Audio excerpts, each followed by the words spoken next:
What's up, putties? This is Stance the Boss, also known as Alpha 5, also known as Andrew, for the Ragers Dojo, coming to you with a deck profile.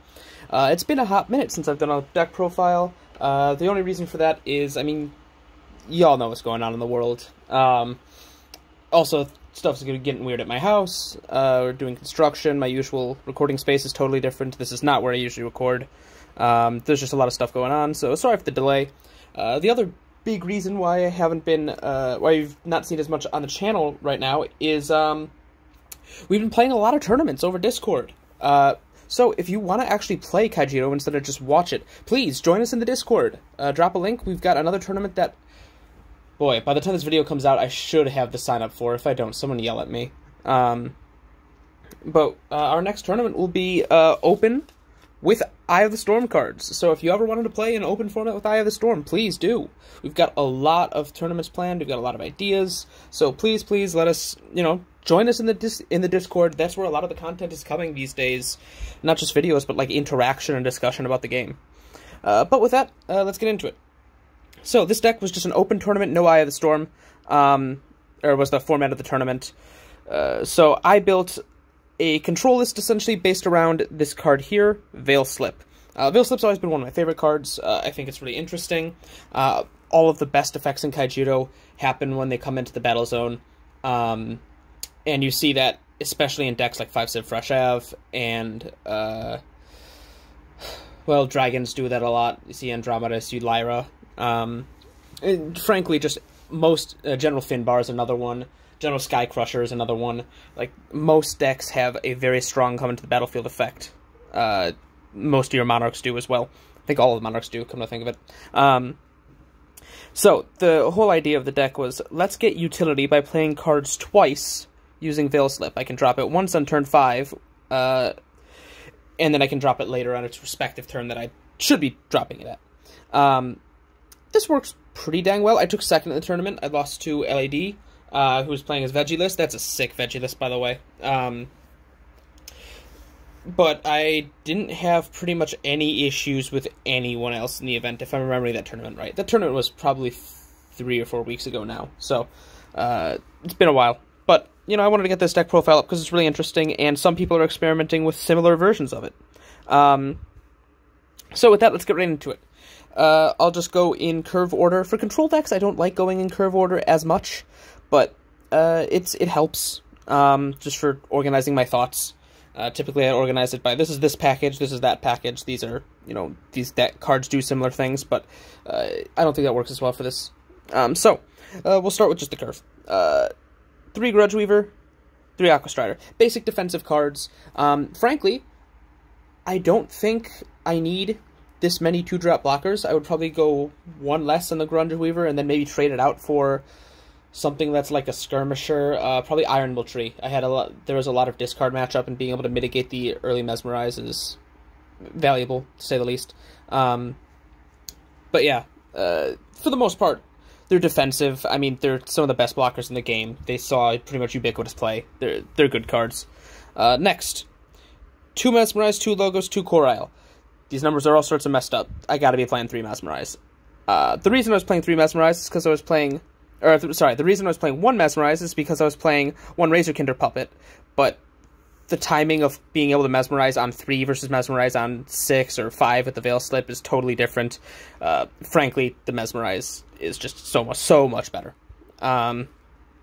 Corile is an MVP of this deck. Being able to put down a card that I don't want until later into my shields, or place a shield blast that I know my opponent's going to have to run into, and then pick something up. It's like pseudo-draw, it's pseudo-defense. I can guarantee my shield blast so I can let my opponent attack me a little bit more frivolously. I don't need to worry about that as much. Corile is an absolute MVP. Only reason I'm running 2 is because I'm running 1 Chronarch, which is just recurring Corile. I'll talk about Chronarch more in a minute. Keeper of Laws. It's one of the best cards in the game. The fact that I was only playing 2 is just because this deck is already crowded at 50. Also, as I've talked about in the past, spells just aren't as good in this meta. We're all playing with fun ideas to make spells good. There's some cards in Eye of the Storm that make spells a bit better, but for the most part, Keeper of Laws is just a hexproof thing. I don't know how necessary it is in this deck, frankly. It's a body to contest the board, but that's about it. 3 Crystal Memory. That's a third one upside down there. I just couldn't find another one.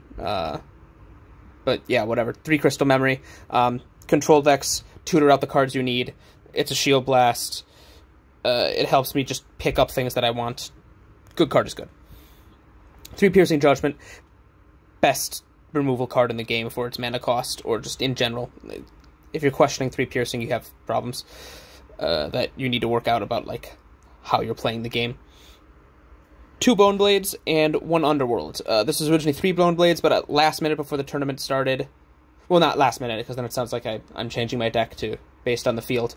3 Bone Blades would have been a lot better in this tournament than 2, let me tell you. But one of my last decisions before I submitted the deck was I changed 3 Bone Blades to 2 Bones, 1 Underworld. And frankly, the Underworld, my goal was A, it can shut down Kalima if I need to. B, it's recurring Slayer, so if I have just... let's say I'm not drawing my removal, or let's say Bone Blades can't hit something and kill it that I need to, the Underworld Stalker can just bump into things. I don't have a lot of tap in this deck, so the Underworld Stalker didn't do a lot there, but I'd probably keep it at this ratio because it's better for the field, and I already have a lot of all-purpose removal with the Bone Blades, the Piercings, the Storm Sparks, Bottle of Wishes, Vile Malvictus, Spire Widow, Terror Pits.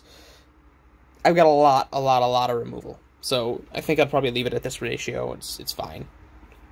3 Veil Split. Keystone of the deck. The goal of this deck is, like I said before, Veil Slip on 5 lets you cheat something into play that's got a way more powerful effect than should ever be played on 5. Then it goes back to your hand, and then you can play it for 8. Or 7, or 6, or whatever. Examples of this include Vile Malvictus. For those who don't know what Vile Malvictus does, when it comes into the battle zone, everything in your opponent's side of the board gets minus 3,000 power. In Hearthstone, that sounds like Flame Strike. It's a better Suffocate. Suffocate is a 7-mana Darkness Shield Blast that gives your opponent's side of the board minus 2,000 instead of minus 3. It's a great removal tool against your opponent's big aggressive boards, especially full of weenies. Being able to hit that on 5 instead of on 8 is such an incredibly huge difference. It kills so much evolution bait, kills tricky turnips. The other major hit from Veil Slip is Spire Widow. Well, I guess the other major hit is Arbiter, obviously, but the third major hit is Spire Widow. Spire Widow is another card that people are not super aware of. 8 mana, 2,000, which is terrible stat line. It's a Slayer, but that's really not the important part, because Veil Slip sends the card right back in your hand. The important thing is this ability Unweaving. Yeah. When it enters the battle zone, target enemy creature your opponent controls gets shuffled back into their deck.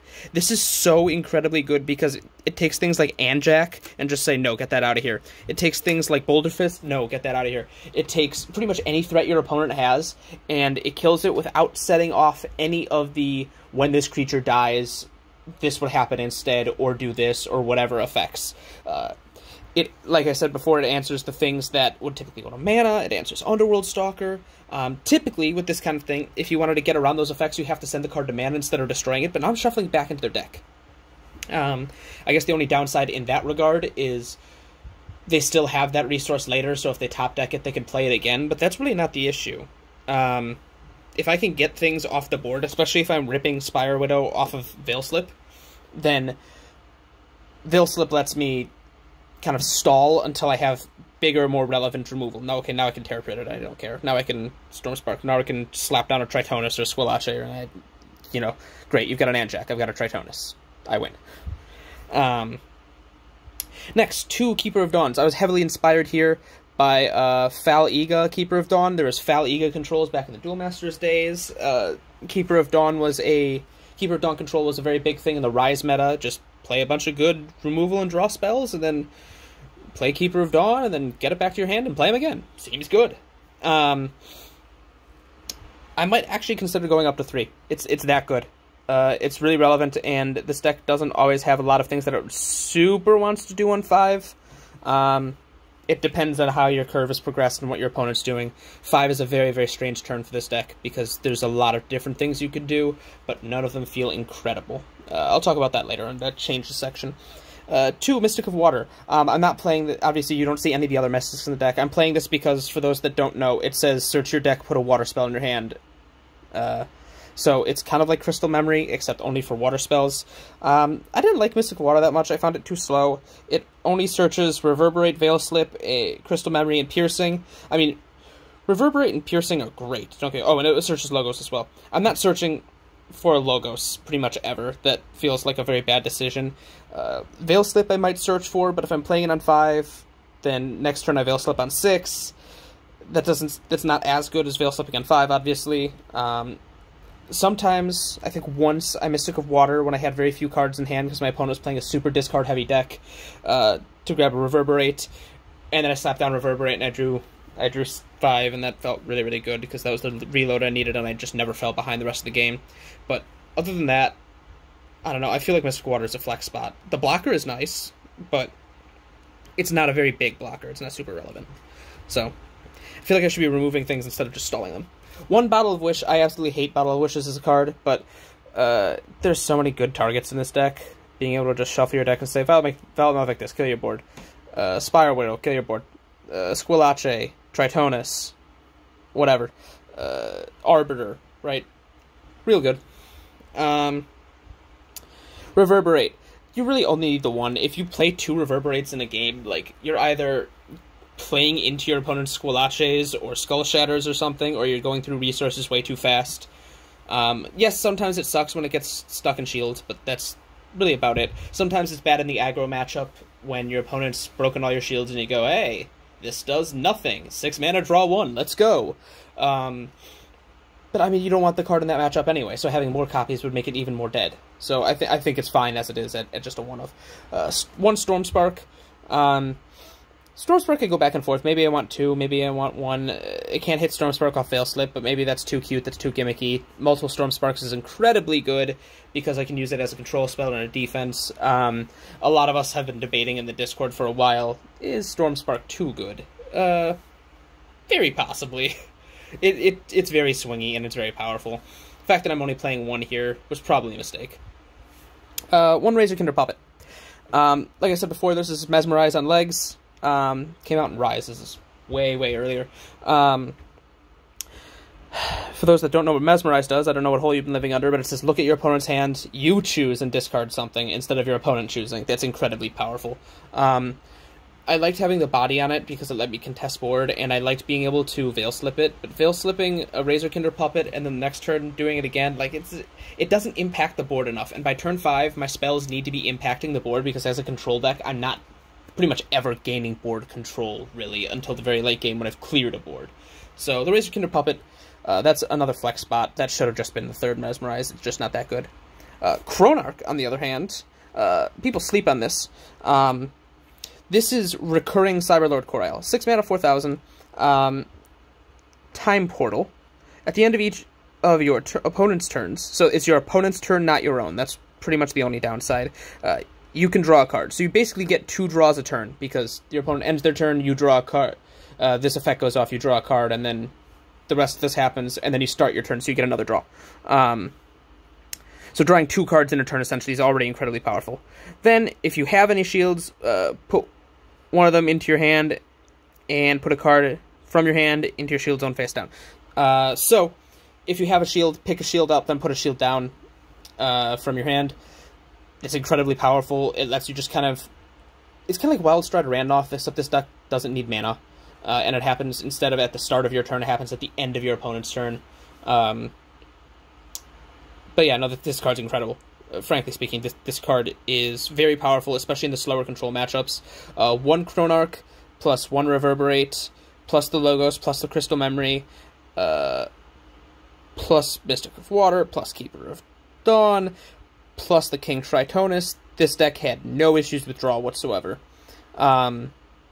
Sometimes it had too much draw. Sometimes it just drew into draw, and I'm like, I don't need this much. These cards are mana at that point. But that's a great problem to have. So yeah, Chronarch's incredible. I might go up to 2 on this. It's that good. It's slow. Yes, it's kind of bad in the aggro matchup. But even then, being able to set your shields is so, so powerful. 2 Arbiter. I'm happy with 2 Arbiter. I think 3 would have been a lot in this deck. Because come turn 7, I don't typically have a large board, so it temporarily taps my opponent's board, and then I don't have anything to kill their stuff with. so Arbiter didn't do a lot. I would rather have Storm Spark so I can AoE something, or AoE their whole board, and then trade over everything. But yeah, 2 Arbiter, I mean, if you don't know what Arbiter does, wow, that's one of the best cards in the game. 2 Truthseeker Forian. This was one of my favorite cards. I really liked, I've really liked this card since it came out. I really wanted it to be good, but I discovered something in this tournament which feels really bad. These cards that do something and then play it from hand, and it doesn't return it to hand like Veil Slip does, or a creature that is essentially like play a body and then play a spell for free alongside the body. They're net -1s in your hand, and the difference between that and blank on a stick, like some cards are. How do I explain this? So, when you play card on a stick in 1 card, that's very different than play 2 cards for the price of 1. Playing 2 cards for the price of 1, especially when that second card has to be in your hand, is just going negative a lot of the time. I lost 1 card in hand, and sure, I get some quick value out of it, but like best case scenario, Truthseeker Forian into a Terror Pit, or Truthseeker Forian into Storm Spark. But 90% of the time, Truthseeker Forian just felt slow and clunky, especially because turn 7 I usually only had 3 or 4 cards in hand, and it takes a lot of setup. It's not that good. It takes up multi-civ spots. Truthseeker Forian's not that good. I'm sorry. I wish it was. It's one of my favorite cards. Like, I think it's really cool. I love the art. That's some crazy DM art, but it's not that good. 3 Terror Pits. 3 Terror Pits. 3 Terror Pits. Full Metal Alchemist. Full Metal Alchemist. Like, it's 3 Terror Pits. We're moving on. Shouts out Bobby Break. Full art. Champs Terror Pits. I won them off of him a long time ago. Yeah. Well, I won a tournament against him and won those. But yeah. Spiral Widow, already talked about. It's incredible. It also helps me trade back the board if I don't Veil Slip it, because it's a Slayer. Vile Maledictus, it's incredible. It's also a relevant, like, moderately sized body, so I can start trading back over the board. 6,000's good. Skull Shatter. Frankly, didn't play it. I really wish I could have played it, because it would have been really cool, but it just wasn't that good. Yeah, sorry, I never was in a matchup where I got to play Skull Shatter, and that felt bad, but I would probably trade this out for Maddening Whispers. I might actually do something at 5 then, or something else. There are a couple of flex spots in this deck, but yeah. 2 Tritonus. I debated back and forth going up to 3. I think 2 is fine. I can tutor for it pretty easily, and I've got a lot of draw, and Tritonus sits in your hand for a very long time because this deck doesn't play any ramp. The 5-card reload is very good, and the secondary effect that a lot of people forget about, Constrict. Basically, whenever you play a spell, it Psychic Predator Rusalkas them, it freezes them, they can't attack. They can't attack or block until the start of your next turn, yeah. So, whenever you play a spell, it does very good things. That also counts Shield Blasts, so it can be a great defensive tool. In that regard, being able to slap it down and then draw up to 5 cards is great. Yeah, no, I really like Tritonus. Some people would say, why aren't you playing Haven in this deck? Well, dude, I run 8 blockers in a 50-card deck. Haven isn't good here. Sorry. I love Haven. It's just not that good here. Tritonus is way, way better. That's another reason I like the deck. I think it's way too easy to make a Haven control list. Tritonus is more fun. Finally, Squalache. I mean, that's an incredible piece of the deck. I don't think I ever wanted more than one, because I can just search it out, and it's such an overwhelmingly powerful effect. Nothing feels worse than Squalache with a Squalache in hand. Because you know you're not getting that back. So, if you don't understand why Squalache is good, like, trust me. It's incredible. It's your opponent, because this is a discussion we had, your opponent cannot declare an attack or block. Not all of the creatures currently on your opponent's board. So even if they evolve one of their creatures into another creature, or they top deck a fast attacker or something, they still cannot attack or block, which is incredible. So Squalache is that last piece of stall, or that last piece of, I'm not afraid of any of your board anymore, here we go. So it's great. It's also relevant because a lot of us have been playing with different, like, blocker decks, similar to the CVH Gauntlet Champs deck and stuff like that. So, say no blocks for you for an entire turn, very good. So, with that, I guess I'll talk about what I would change. Forions, gotta go, not that good. Mystical Water, gotta go, not that good. What else? Grudge Weavers were not that good. I got my critical cards discarded way too often, probably turned them into Iron Will trees. Razorkinder Puppet needs to be the third Mesmerize. Skull Shatter didn't do anything. Talking about what I would add to the deck, I'll just list a couple of cards. Dark Return is a really good 2-cost darkness spell. Return is it a card or a creature? I forget. Let me look. Yeah, return a creature from your discard pile to your hand. I mean, that's great. We already have Keeper of Dawn to return spells, so that's really, really good. It's another spell to hit and blast and kind of recover a threat that you were concerned about. Yeah, no, Dark Return's quite good. Scared Orb of Gloom Hollow. I can't believe I'm not playing this. It's one of the dirtiest of all dirtle control cards, and it helps me stall for a considerable amount of time. I don't know if I'd play 2 or 3, but having a Gloom Hollow around to just stop one attack a turn and keep yourself alive is very valuable. So I should probably be playing that. I'd pretty much leave the 4 drops alone. I might take out the Laws for something. They're kind of eh. They just didn't feel like they ever did anything. They just kind of sat on the board. I guess they helped me trade over things, but the Hexproof is very irrelevant unless I'm swinging for game. By the time I'm swinging for game, the way this deck works, I've pretty much wiped out their board anyway. Keeper of Dawn, Veil Slip, level 6. Okay, I should be playing Lyra the Blazing Sun. When I built the deck, I kind of had something against Lyra. I was thinking, you know, maybe I shouldn't... Like, this isn't a dragon control list. I don't like just how prevalent Lyra is, but I really need the body to trade over. Getting Lyra off Veil Slip is super good because I stun a thing, then the next turn I play Lyra and either keep it tap down or stun something else, and then I can just start beating up their board. It's incredibly powerful. Yeah, I should definitely be playing Lyra. I should probably play a second Chronarch and a second Stormspark. I don't know where I make the room for that, but yeah, no, they're that good. Reverberate stays at 1 though. It's too much. Like I said before, I cut the Truth Seeker. I would pretty much leave 7 alone outside of cutting the Truth Seeker. I cut the Skull Shatter, leave 8 alone, and then I leave the 9+ spot alone. So, also of note, I didn't really think about this until before I started making this video, but there are some updates that I could do for Eye of the Storm cards. Justicar Arcanix. I don't think it's a 3 of in this deck, because the whole idea is I'm cheating creatures into play with spells instead of just playing a lot of spells. But I still play a fair number of spells, and having a 6-drop just strong blocker is very powerful, so I'd probably find a way to slot 2 Arcanix in here. What else? Cloudworm. Cloudworm is super good. For those that didn't see our video, it's a light-dark multi-civ. When it enters the battle zone, pick one. Either tap a thing or return a creature from your grave to your hand. Both pieces of utility are incredibly powerful in this deck. I might cut the Keepers of Laws for Cloudworm. And that feels crazy to me, but if it's going to get its effect off versus not going to get its effect off, I mean, that makes sense. I also, if I was playing Cloudworm, I wouldn't play Dark Return. I might consider Grip of Despair in this deck. I feel like Grip of Despair is just...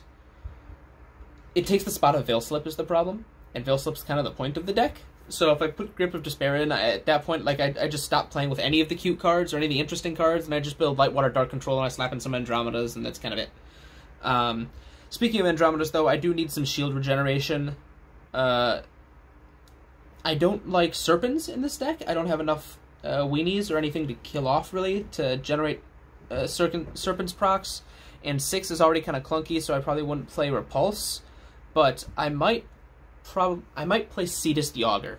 I would need some more small creatures to have, like, evolution bait for Cetus, but Cetus the Augur would probably be what I played. Yeah, Cetus the Augur would probably be my shield regeneration of choice in this deck. Some people try to convince, or I shouldn't say that. No one tried to convince me because I don't talk to people about this deck or this game outside of in the Discord. But I had thoughts of Caius of Cloud Legion. No, sorry, not Caius of Cloud Legion. Cobalt the Storm Guardian. But, I don't have enough Enforcers. Single shield regen isn't that good. Cobalt's fun. It's cute, but it's not that good. What else would I play in this deck? If I wasn't playing Cetus the Augur, I might play Spellsworn Paladin over the Keepers of Dawn. I think that's what it's called. Spellsworn... Yeah. Yeah, Spellsworn Paladin. It's the 4 mana 6,000 Vortex Evil from Eye of the Storm.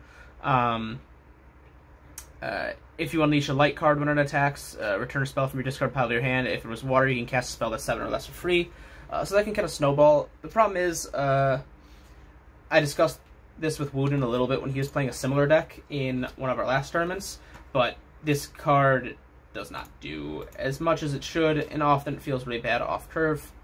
Might be convinced to play Alcadius Vengeance Archon, but again, this deck doesn't have a lot of tap, so Alcadius doesn't tap.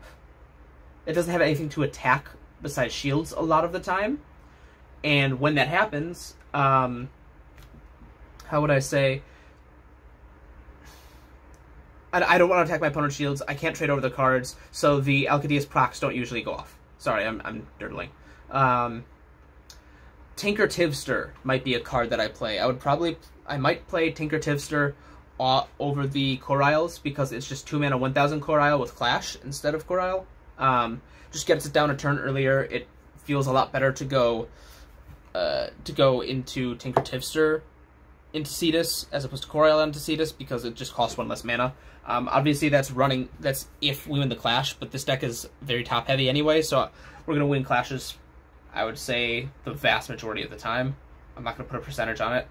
So I'm literally scrolling through the Eye of the Storm set right now, talking, seeing if there's anything else interesting here that I would play. Some people would argue Renegade Hero Finbar. I wouldn't. I don't think it's good enough. Clashes aren't relevant. It just doesn't do any of the things that I need it to do, and 5 and 6 are already pretty heavy. Arcanics already mentioned. Vang the Restless Plague is probably better for mid-range than Control. I wouldn't play that here. Yeah, I think that's about it. So, if you guys have any questions, let me know in the comments below, or I guess hit me up in the Discord, whatever. I think that'll be it. So, for the Rangers Dojo, this is Stents the Boss, also known as Alpha 5, signing off. Peace.